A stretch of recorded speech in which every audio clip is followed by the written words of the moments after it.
Welcome to my channel railway Adda के किसी दोस्तों आज से हम लोग टॉप 40 इम्पोर्टेंट जीके का प्रश्न करने वाले हैं जो आपको आगामी एग्ज़ाम जो भी होगा उसमें बहुत ही फ़ायदा करेगा। जैसे कि आज का पहला प्रश्न है, भारत के किस शहर को वर्ष 1858 में केवल एक दिन के लिए भारत की राजधानी घोषित किया गया था। दोस्तों ये एग्ज़ाम में पूछा हुआ क्वेश्चन है, इसलिए इसको आप लोग याद कर लीजिए।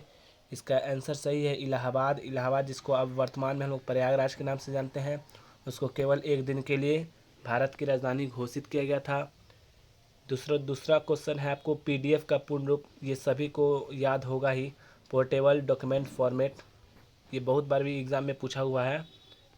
और आज का तीसरा प्रश्न है, कंप्यूटर आधारित कंप्यूटर में जो www लिखा जाता है उसका फुल फॉर्म क्या होता है। ये भी बहुत लोग जानते हैं इसके बारे में, वर्ल्ड वाइड वेब। इसको टिम बर्नर्स ली ने भी आपको इसका आविष्कारक जाना जाता है। ये भी क्वेश्चन बहुत बार पूछा हुआ है, टिम बर्नर्स ली। पांचवा क्वेश्चन है आपको, अंग्रेजों द्वारा शुरू किए गए किस कानून को काला कानून कहा जाता है। ये रॉलेट एक्ट कानून है जो 1919 में आपको आया था, अंग्रेजों के द्वारा लगाया गया था।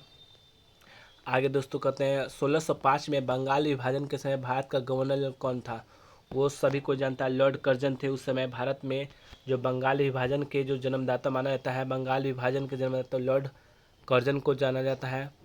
नेक्स्ट क्वेश्चन है दोस्तों, भारत में ब्रिटिश साम्राज्य की स्थापना किसने की थी। Robert Clive. रॉबर्ट क्लाइव को नाम याद रखिएगा दोस्तों, ब्रिटिश साम्राज्य की स्थापना इसने की थी। किस पेशवा शासक ने अंग्रेजों के साथ बेसिन की संधि की थी। बेसिन की संधि बाजीराव द्वितीय। बेसिन की संधि किसने की थी, बाजीराव द्वितीय के द्वारा की गई थी। बंगाल व बिहार में अस्थाई बंदोबस्त की शुरुआत किसने की। अस्थाई बंदोबस्त 1793, इसको याद रखिएगा। और आपको लॉर्ड कॉर्नवालिस का नाम याद रखना होगा क्योंकि लॉर्ड कॉर्नवालिस इसके प्रणेता माने जाते हैं।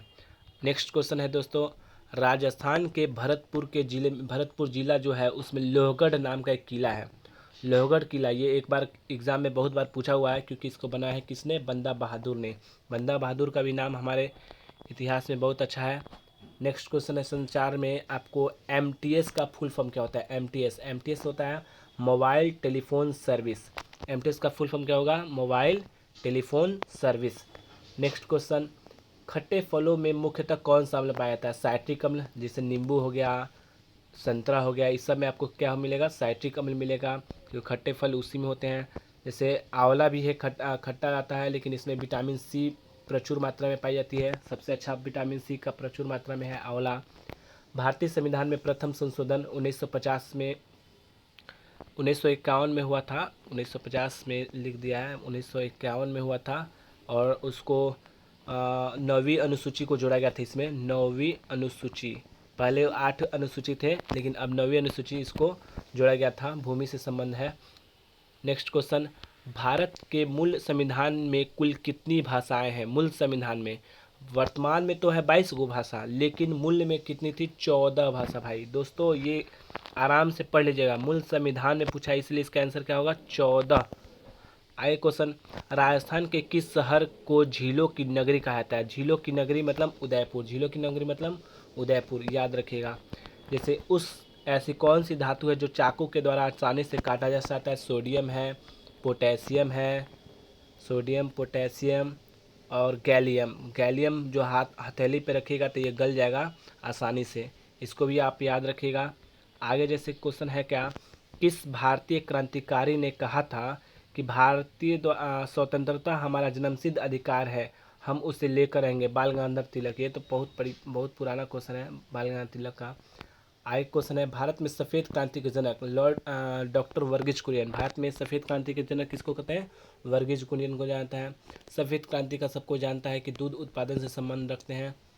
विश्व की एकमात्र झील कौन सी है जो प्रत्येक 12 वर्ष बाद मीठे व खारे पानी में परिवर्तित होती रहती है। ये हमेशा ही क्वेश्चन बहुत ही अच्छा क्वेश्चन है, टॉपिक भी बहुत अच्छा है इसका। तिब्बत का झील है, उसका नाम है उरुत्सो झील। तिब्बत की झील का नाम क्या है, उरुत्सो झील, इसको भी याद रखिएगा आप।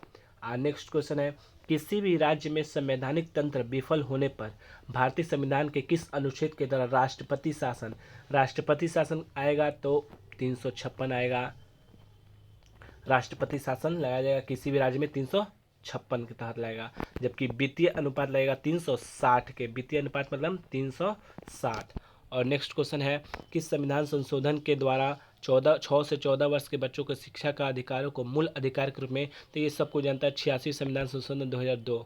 ये भी बहुत बार हाल ही के एग्जाम में एनटीपीसी में और ग्रुप डी में भी पूछा हुआ है। नेक्स्ट क्वेश्चन आपका है, किस संविधान संशोधन के तहत जो मौलिक अधिकार से हटाकर इसको विधिक अधिकार में डाल दिया गया है संपत्ति के अधिकार को।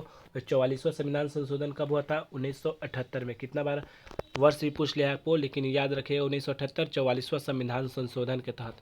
आगे नेक्स्ट क्वेश्चन है, वर्तमान में कुल कितनी अनुसूचियाँ हैं? ये सभी को जानता है वर्तमान में कुल कितनी अनुसूचियाँ? 12 अनुसूचियाँ हैं। किस संविधान संशोधन के तहत भारत में पंचायती राज व्यवस्था को लागू किया गया था? जब भी पंचायती राज व्यवस्था आएगा 73वां संविधान संशोधन 1992 के तहत। कितना? 73वां संविधान संशोधन 1992 के तहत पंचायती राज आएगा। किस संविधान संशोधन के द्वारा भारतीय संविधान की प्रस्तावना में धर्मनिरपेक्ष और समाजवादी अखंडता सब जोड़े गए थे? वो 42वां संविधान संशोधन कब हुआ था? 1976 में हुआ था। दोस्तों याद रखिए 1976 में, उस समय इंदिरा गांधी जी थी, वही लगाई थी। भारत में पहला सफल परमाणु परीक्षण कब और कहाँ किया गया था? तो मई में किया गया था 1974 को राजस्थान के पोखरा में। 1974 राजस्थान के पोखरण में। और भारत के मध्य प्रदेश राज्य में स्थित पन्ना की खेती, जब भी पन्ना आएगा, पन्ना मध्य प्रदेश का, वो हीरा आएगा। क्या आएगा? हीरा। पन्ना मतलब हीरा। नेक्स्ट क्वेश्चन है दोस्तों, संतोष ट्रॉफी का संबंध फुटबॉल से सभी को जानता है। भारत के सर्वोच्च नागरिक सम्मान भारत रत्न पुरस्कार से पाने वाले पहले भारतीय कौन थे? डॉक्टर सर्वपल्ली राधाकृष्णन हमारे भारत के पहले उपराष्ट्रपति बने, वही थे। ज्ञानपीठ पुरस्कार साहित्य के क्षेत्र में दिया जाता है। कंचनजंगा पर्वत श्रृंखला किस भारतीय राज्य में? कंचनजंगा सिक्किम में है। गिद्दा और भांगड़ा पंजाब का लोक नृत्य है। पोंगल तमिलनाडु का प्रसिद्ध त्यौहार है। पोंगल। ओणम केरल का है। ओणम याद रखिएगा, ओणम बहुत बार पूछा है क्वेश्चन, ओणम कहाँ का है? तो ओणम केरल का याद रखिएगा, ओणम। आगे है हॉर्नबिल महोत्सव नागालैंड में मनाया था। हॉर्नबिल महोत्सव नागालैंड में। और लिखा है किस भारतीय राज्य में कंचनजंगा, अभी तो पढ़े हैं लोग, कंचनजंगा कहाँ है? सिक्किम में है, याद रखिएगा। और किस भारतीय राज्यों को मंदिरों की पुण्य भूमि का है? तो मंदिरों की जब भी पुण्य भूमि आएगा तो तमिलनाडु का मदुरई, याद रखिएगा। तमिलनाडु का जब राज्य पूछा है तो तमिलनाडु, शहर पूछेगा तो मदुरई याद रखिएगा। आगे नेक्स्ट क्वेश्चन है, भोजन के द्वारा प्राप्त होने वाली ऊर्जा को किस में मापा जाता है? जब भी भोजन हम लोग खाते हैं उसको ऊर्जा जो मापा जाता है वो कैलोरीज में मापा जाता है। CALORY कैलोरी में मापा जाता है। नेक्स्ट क्वेश्चन दोस्तों, अंतर्राष्ट्रीय अहिंसा दिवस कब मनाया जाता है? अहिंसा दिवस है, यानी 2 अक्टूबर को महात्मा गांधी का जन्मदिन था, उसी को हम लोग अंतर्राष्ट्रीय अहिंसा दिवस के रूप में मनाया जाता है। और दोस्तों आज से डेली आप लोग, ये आज का पहला एपिसोड था और मैं आशा करता हूँ कि आप लोग को इसको अच्छा लगेगा होगा। और आप ऐसे ही आप बने रहिए और सब्सक्राइब कीजिए, आपको नया नया क्वेश्चन, नया नया महत्वपूर्ण प्रश्न एग्जाम में देखने को मिलेगा। Thank you.